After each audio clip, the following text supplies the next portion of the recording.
아버지가 돌아가신 후 보험금 수령자 명단에서 엄마의 이름은 없었습니다. 대신 적혀있던 이름. 엄마의 가장 친한 친구였습니다. 가족이 배제된 이유, 그 안에 숨겨져 있던 건 외도도 배신도 아닌 말하지 못한 희생과 사랑의 조각이었죠. 이건 사랑이 침묵으로 남겨질 때 생기는 가장 깊은 이야기입니다. 그럼 이번 사연 시작하겠습니다. 아버지가 세상을 떠난 건 3월 말에 유난히 춥던 봄날이었다. 의료진은 심장마비라고 했다. 평소 혈압이 조금 높다는 말은 들었지만 그날 아침도 평소처럼 신문을 펼쳐들고 커피를 마시던 사람이었다. 그런 사람이 갑자기 쓰러졌고 병원에 도착했을 땐 이미 돌아오지 못할 강을 건넌 뒤였다. 엄마는 충격을 감추지 못했고 나는 막막함 속에서 장례를 치렀다. 그날 이후 며칠 동안 집안은 사람이 아닌 기운으로 가득했다. 그 기운은 고요했고 무거웠고 말하지 않아도 서로의 침묵을 읽을 수밖에 없게 만들었다. 그런 나날을 버티던 중 보험사에서 연락이 왔다. 상속인 확인 및 보험금 수령인 관련 문서 전달차 연락드립니다. 나는 아버지가 보험을 들어두셨다는 사실도 몰랐다. 어쩐지 최근 몇 달간 조용히 외출이 잦았던 이유가 궁금했었는데 그게 보험 설계사와의 상담 때문이었을까? 수령인 명단은 등기우편으로 왔다. 나는 혼자 조용히 봉투를 열었다. 그 안에는 보험 계약서 사본이 담겨 있었고 맨 아래에 명시된 문구가 눈에 띄었다. 보험 수익자 박연희. 순간 눈앞이 하얘졌다. 박연희. 그 이름은 낯설지 않았다. 오히려 내 인생에서 가장 익숙하고 오래된 이름 중 하나였다. 엄마의 가장 친한 친구. 내가 어릴 적부터 이모라고 부르던 사람. 우리 가족 모임에도 종종 함께했던 사람. 엄마가 진짜 가족보다 더 가까운 사이라고 말하던 그 사람. 나는 한참 동안 문서를 내려다봤다. 수익자란 단어가 머릿속에서 자꾸만 튕겨 나왔다. 왜 엄마가 아니고 왜 우리 가족이 아니라 연희 이모가? 도대체 무슨 관계였던 거야? 그 순간 마음속 어딘가가 조용히 무너져 내렸다. 그날 밤 나는 아무에게도 이 사실을 말하지 않았다. 엄마에게도 오빠에게도. 그저 내 방 안에 혼자 앉아 문서를 수십 번 다시 읽고 또 읽었다. 혹시 이름이 잘못 기입된 건 아닐까? 혹시 동명이인 아닐까? 하지만 주민번호, 주소까지 정확하게 그 사람이었다. 나는 혼란스러웠다. 그리고 솔직히 말하면 배신감이 들었다. 장례식 내내 울던 엄마의 얼굴이 떠올랐다. 그 눈물조차 거짓이었나 싶었다. 이건 분명히 무언가 감춰진 거다. 그냥 보험명의 실수라고 보기엔 이상한 냄새가 너무 강했다. 며칠 후 나는 일부러 엄마와 연희 이모가 함께 찍힌 예전 사진들을 꺼냈다. 사진 속 두 사람은 나란히 서 있었고 얼굴엔 진짜 자매 같은 미소가 떠 있었다. 그런데 나는 한 장의 사진에서 뭔가 이상한 걸 발견했다. 내가 태어나기 전, 그러니까 20년 전쯤으로 보이는 사진. 그 사진 속 연희 이모는 내 아버지 옆에 너무 가까이 서 있었다. 엄마와는 반대쪽에서. 눈빛도 표정도 어딘가 묘했다. 나는 손끝이 떨리는 걸 느끼며 사진을 천천히 내려놓았다. 아니야, 아닐 거야. 연희 이모는 그럴 사람이 아니야. 그렇게 말하면서도 내 안의 의심은 걷잡을 수 없이 커져갔다. 그리고 결심했다. 이대로 넘기지 않겠다고. 나는 반드시 이 보험금의 진실을 파헤칠 거라고. 몇 날 며칠을 고민하다가 결국 나는 결심했다. 더 이상 혼자서 상상만으로 가슴 졸이며 살아갈 수는 없었다. 나는 아버지 보험 계약서 하단에 적힌 담당 설계사 번호로 전화를 걸었다. 신호음이 2번 울리고 차분한 목소리가 받았다. 네, 생명 설계사 박성우입니다. 나는 떨리는 목소리로 말했다. 아, 안녕하세요. 저는 고 이호섭 씨 따님 정은서입니다. 저희 아버지 보험 건 때문에 연락드렸어요. 그는 목소리 톤이 확 낮아지며 말했다. 아내. 삼가 고인의 명복을 빕니다. 혹시 어떤 부분 때문에 연락 주신 걸까요? 보험금 수익자 명의가 저희 가족이 아닌 다른 분으로 되어 있어서요. 혹시 그 수익자 설정 과정에서 무슨 일이 있었는지 알 수 있을까요? 그는 잠시 망설이더니 조심스럽게 말을 꺼냈다. 원칙적으로 유족에게 계약 내역 전부를 말씀드리긴 어렵습니다만 이호섭 계약자분께서는 생전에 수익자 관련해서 총 3차례 변경 요청을 하신 기록이 있습니다. 3번이요? 내가 숨을 삼키듯 되묻자 그는 덧붙였다. 네. 처음엔 정미정님, 그러니까 고객님의 배우자분 성함이 기입되어 있었고요. 그 후 한 번은 자녀분 2분으로 나뉘어 지정됐었고 마지막 변경이 2달 전쯤 박연희 씨 단독 수익자로 설정된 건이었습니다. 나는 말문이 막혔다. 처음엔 엄마였다. 그 다음은 나와 오빠. 그리고 마지막은 연희 이모. 대체 왜? 왜 마지막 순간엔 그 사람이었을까? 혹시 아버지가 변경 사유 같은 걸 언급하신 적 있으세요? 그는 조용히 말했다. 명확한 사유는 없었습니다. 다만 마지막 방문 때 미안한 사람에게는 남기고 싶은 게 있다고 하셨던 건 기억납니다. 나는 숨이 턱 막혔다. 그 말이 무슨 뜻이었을까? 전화를 끊고도 나는 한참 동안 그 자리에 앉아있지 못했다. 가슴 한가운데가 마치 얼음처럼 식어가는 느낌이었다. 아빠는 왜 엄마에게서 우리에게서 그 이름으로 옮겨갔을까? 정말 연희 이모와 뭔가 있었던 걸까? 생각이 꼬리를 물고 나를 질식시켰다. 그날 밤 나는 엄마 몰래 아버지의 서랍장을 뒤졌다. 예전부터 잠긴 채로 두셨던 작은 서랍. 이번엔 열쇠가 꽂혀 있었다. 서랍을 열자 정갈하게 정리된 편지 봉투 하나가 눈에 띄었다. 겉면엔 익숙한 필체로 적혀 있었다. 정은서에게. 읽을 준비가 됐을 때 열어라. 나는 그 자리에 주저앉았다. 편지를 열어야 할까? 지금은 아직 아닐까? 가슴이 뛰었다. 그 편지 안에 내가 두려워하는 모든 진실이 들어있을까봐. 하지만 나는 손을 뻗었다. 알아야 했다. 아무리 고통스러워도 진실을 모른 채 상처만 키우는 건 더 이상 버틸 수 없었다. 나는 아버지의 편지를 꺼내 들고 한참을 바라만 보고 있었다. 정은서에게. 그 이름 석자가 이렇게 묵직하게 느껴질 줄 몰랐다. 종이를 펼치기까지 걸린 시간은 아마도 10살짜리 나의 용기와 비슷했을 것이다. 그 시절 병원 수술실 앞에서 울던 나를 안아주던 아버지의 손길처럼 따뜻한 그 이름이 이젠 너무도 차갑게 가슴을 찔러왔다. 봉투를 열고 조심스럽게 편지를 펼쳤다. 아버지의 필체는 여전히 또박또박했지만 중간중간 떨리는 흔적이 남아 있었다. 그 한 줄을 읽고 나는 한동안 아무 말도 하지 못했다. 그 여자는 너를 살렸단다. 나는 숨을 멈췄다. 살렸다는 건 무슨 의미지? 도대체 무슨 일이 있었던 거지? 다음 문장을 읽어내려 가려는데 손이 자꾸 떨렸다. 그러다 겨우 마음을 다잡고 다시 문장을 따라갔다. 은서야. 지금쯤 네가 이 편지를 읽고 있다는 건 아마도 보험금의 수령자 이름을 알고 난 뒤겠지. 그래서 미안하다. 아빠가 그걸 말하지 못한 채 떠나게 된 게 가장 마음에 걸린다. 연희 그 사람은 단순히 너희 엄마의 친구가 아니었다. 너를 살리기 위해 모든 걸 버린 사람이었다. 8년 전 네가 백혈병 진단을 받았을 때 기억하니? 잃지 않은 꼴수 기증자를 찾지 못해서 온 가족이 무너졌던 그때. 연희가 조용히 기증 검사를 받았고 유일하게 완벽 일치 판정을 받았단다. 그녀는 말하지 말아달라고 했다. 자신이 한 일은 그저 너를 살리기 위한 일이었고 대가도 명예도 바라지 않는다고. 그냥 조용히 그저 그렇게 살아갈 수 있으면 좋겠다고 했다. 나는 그 자리에서 얼어붙었다. 기억난다. 어릴 적 병실에서 피를 뽑고 약을 맞고 밤마다 토악질을 하며 울던 나. 그리고 항상 침대 맡에서 손을 잡아주던 아버지.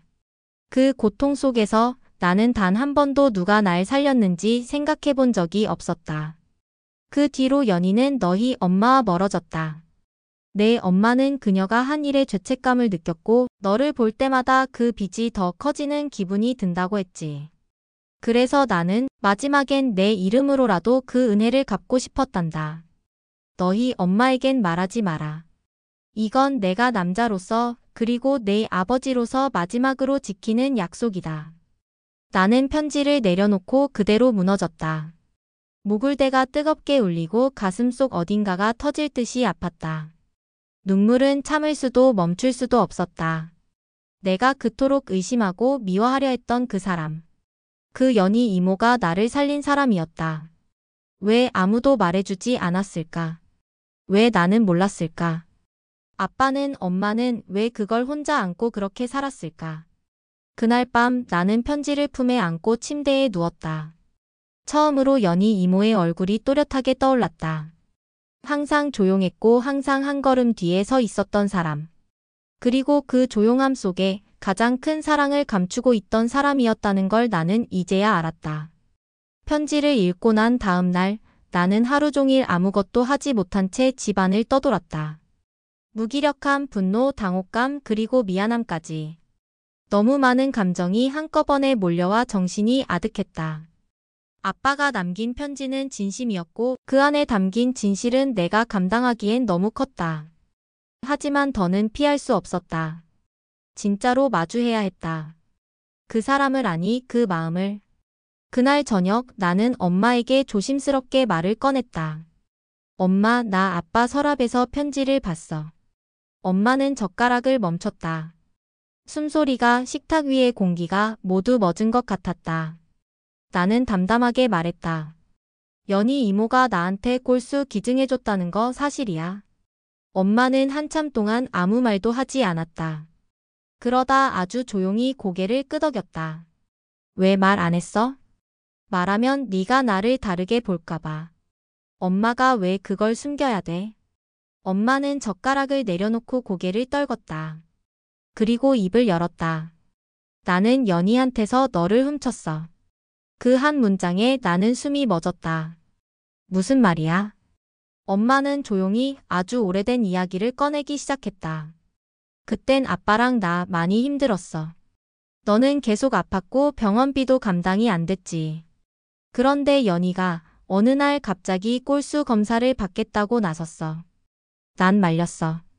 부담 주기 싫었고 괜히 빚지는 것도 싫었어. 그런데 연희는 아무 말도 하지 않고 그냥 하더라. 그리고 결과가 일치한다고 했을 때 내가 울었어. 고마워서가 아니라 너무 미안해서. 그 사람은 네가 수술 후 회복하는 동안 내 옆에 있어줬고 네가 아프다고 밤에 울 때마다 대신 안아주기도 했어. 근데 시간이 갈수록 내가 점점 작아지더라. 내가 내 엄마인 게 자격이 없는 것처럼 느껴졌어. 연희가 내 생명의 은인이라는 걸 알면서도 나는 어느새 내 곁을 되찾고 싶어졌지. 나는 그 말을 들으며 조용히 눈물을 흘렸다. 엄마는 그토록 사랑하는 딸을 지키기 위해서 그 사랑을 빼앗은 사람처럼 살아야 했던 거였다. 연희는 아무 말도 안 했어. 그 뒤로 조금씩 멀어졌고 결국 연락을 끊었어. 내가 먼저 끊었지.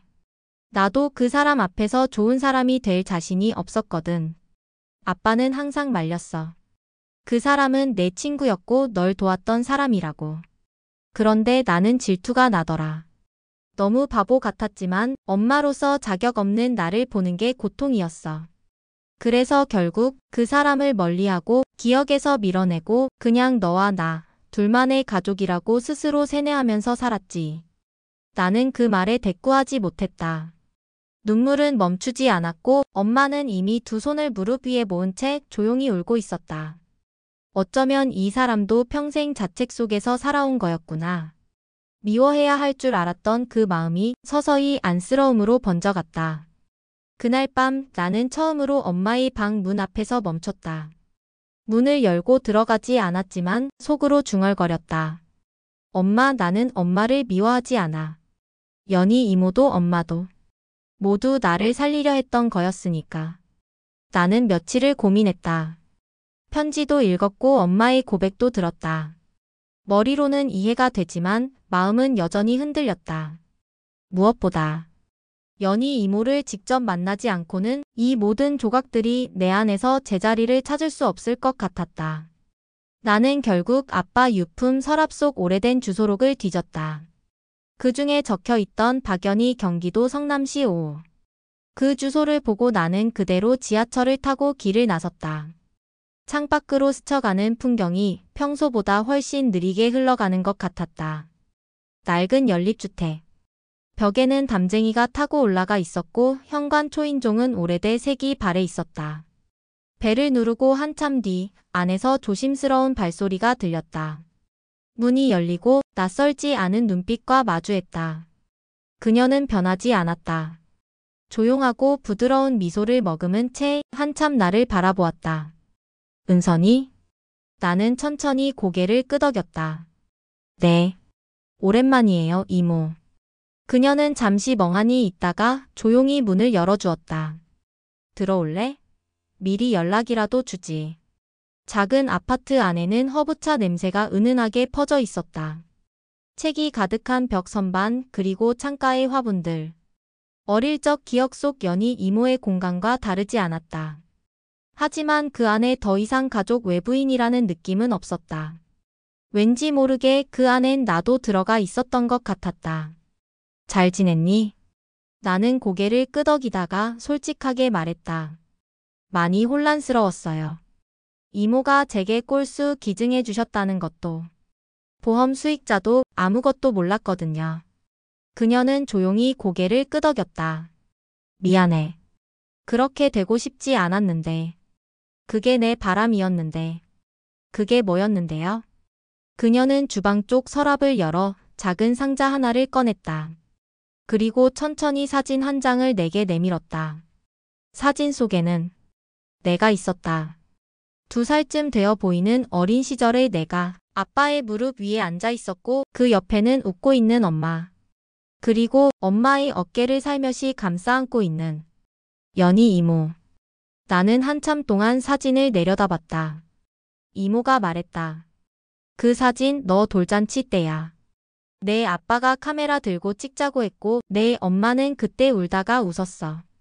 넌 생일날마다 열이 나서 응급실에 갔거든. 근데 그날은 기적처럼 괜찮았어. 그래서 다들 웃었어. 살아있다는 게 기적이라고. 그게 마지막 가족 사진이었지. 나는 숨을 삼켰다. 사진 속 사람들은 가족이었다. 핏줄보다, 법보다 더 끈끈한 감정으로 이어진 사람들. 은서야. 연희 이모가 나를 조용히 불렀다. 넌 내가 가진 가장 소중한 기억이야. 그래서 떠나고 싶었어. 내가 있으면 너도 너희 엄마도 계속 불편할까봐. 그럼에도 아무도 모르게 널 지켜보는 게 내 사랑의 방식이었어. 나는 아무 말도 할 수 없었다. 눈물이 쏟아지지도 않았다. 다만 가슴 깊숙이 어딘가가 조용히 젖어들었다. 아, 이 사람도 나를 가족이라 여겼던 거구나. 집으로 돌아가는 길. 나는 사진을 가방 안에 조심히 넣었다. 이제야 퍼즐이 조금씩 맞춰지는 것 같았다. 미움은 사라지고 그 자리에 이해와 감정의 정리가 자리를 잡기 시작했다. 며칠 뒤 보험사에서 안내된 날짜에 맞춰 보험금이 입금됐다. 아버지가 평생을 아껴 모은 돈이었다. 언젠가 쓰일 곳을 정해놓은 듯한 마지막 날까지 치밀하게 준비한 정리였다. 입금 알림 문자엔 숫자가 적혀 있었고 나는 그 숫자를 멍하니 내려다보다가 그대로 휴대폰을 껐다. 기쁠 것도 슬플 것도 없었다. 그건 아버지의 마지막 온기 같은 거였다. 나에게 남겨진 것이 아니라 지켜지길 바란 의지의 조각이었다. 그날 저녁 연희 이모에게서 짧은 메시지가 왔다. 그 돈 내 엄마 앞으로 보냈다. 이름은 내가 받았지만 마음은 원래 그쪽 거였으니까. 너무 무겁지 않게 생각했으면 좋겠다. 그 문장을 읽고 나는 오래도록 아무 말도 하지 못했다. 그쪽 거였으니까. 단 한 줄 속에 30년의 거리감과 서운함 그리고 눈물로도 다 씻기지 않았던 오래된 감정이 고스란히 녹아 있었다. 나는 곧장 엄마 방 앞에 섰다. 문을 열기 전 문득 떠올랐다. 엄마는 이 사실을 알면 뭐라고 할까? 과연 이모의 선택을 받아들일 수 있을까? 그리고 나처럼 울 수 있을까? 조심스럽게 문을 열자 엄마는 거실 창가에 앉아 책을 들고 있었다. 나는 한참을 망설이다 말했다. 보험금. 연희 이모가 엄마 앞으로 보냈대요. 엄마는 고개를 들지 않았다. 책을 덮지도 않았다. 다만 창밖으로 시선을 멈춘 채 조용히 말했다. 그럴 줄 알았어. 알았다고요? 그 사람은 늘 그랬으니까. 받지 않아도 되는 걸 자꾸 주는 사람. 필요 없다고 해도 꼭 챙겨주는 사람. 나는 한 번도 그런 걸 이길 수 없었어. 그 사람 옆에 있으면 내가 늘 작아지는 기분이었거든. 나는 입을 다물었다. 엄마의 고백은 지금껏 들은 어떤 말보다 작고 느렸지만 그 속에 담긴 감정은 묵직하게 마음속에 박혔다. 그날 밤 나는 아버지 편지를 다시 꺼내 읽었다. 이미 수십 번 읽은 문장이었지만 오늘은 전혀 다른 느낌으로 다가왔다. 은서야, 사람은 누구나 마음속에 말하지 못한 진실 하나쯤 품고 살아.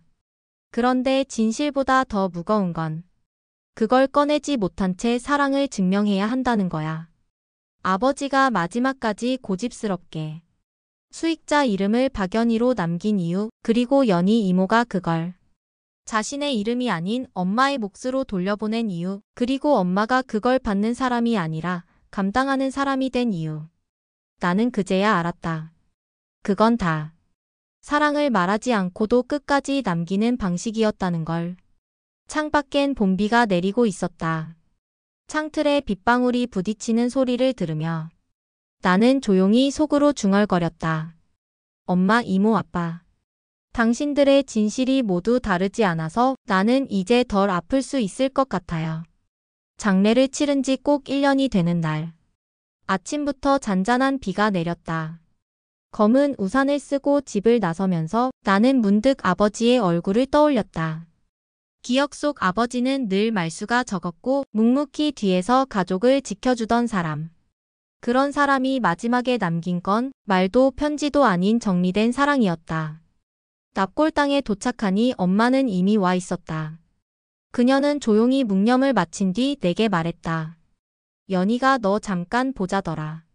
올 줄 알고 기다린대. 나는 고개를 끄덕이고 작은 화병 옆에 꽃을 하나 놓았다.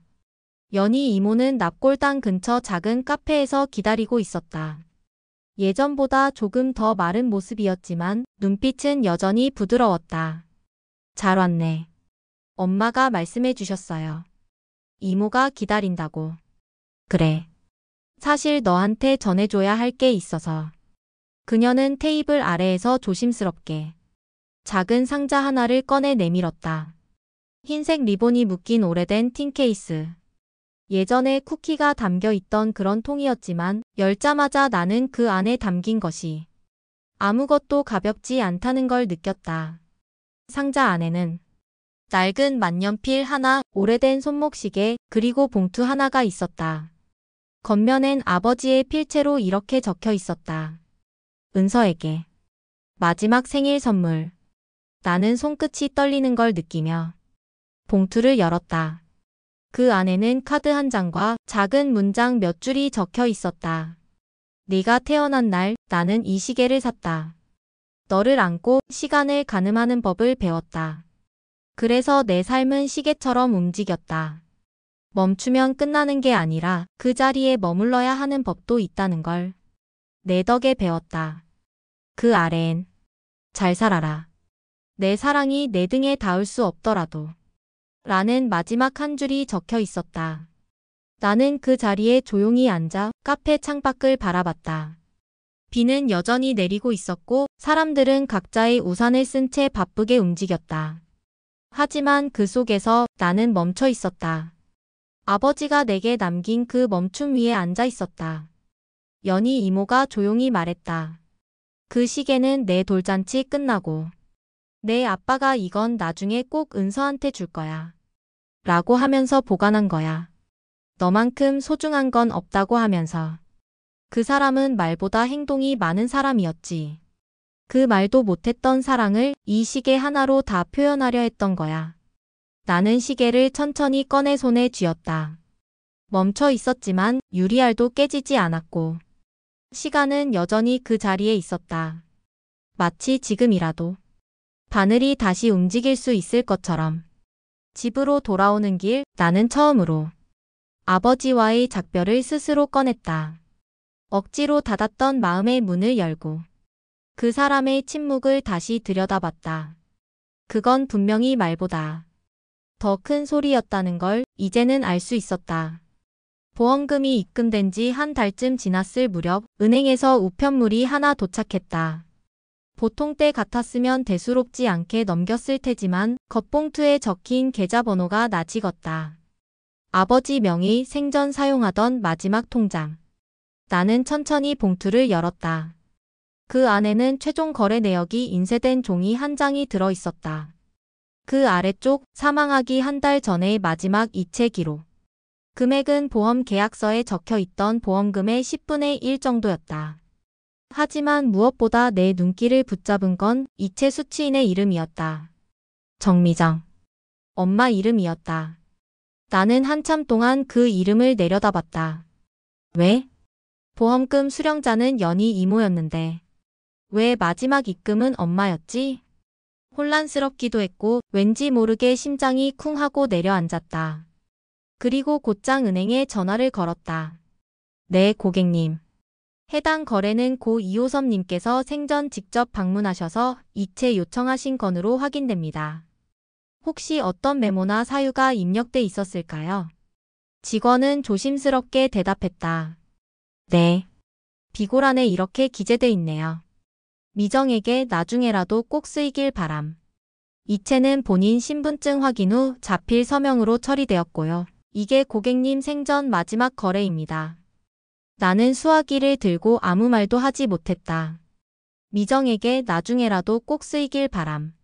그 문장은 보험 수령자의 이름을 아무리 연희로 해도 결국 마음은 엄마에게 있었단 증거였다.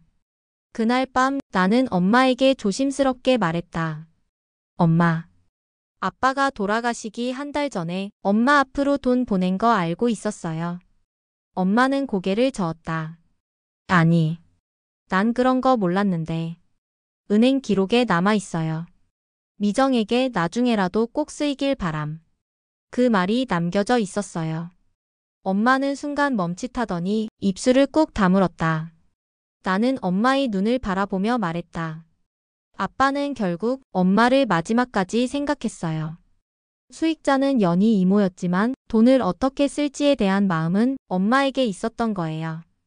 그 말을 듣고도 엄마는 한참 동안 말이 없었다. 그러다 조용히 눈가를 훔쳤다. 그 사람은 늘 그런 식이었지. 말은 안 해도 속으로는 늘 나까지 다 끌어안고 있었던 거더라.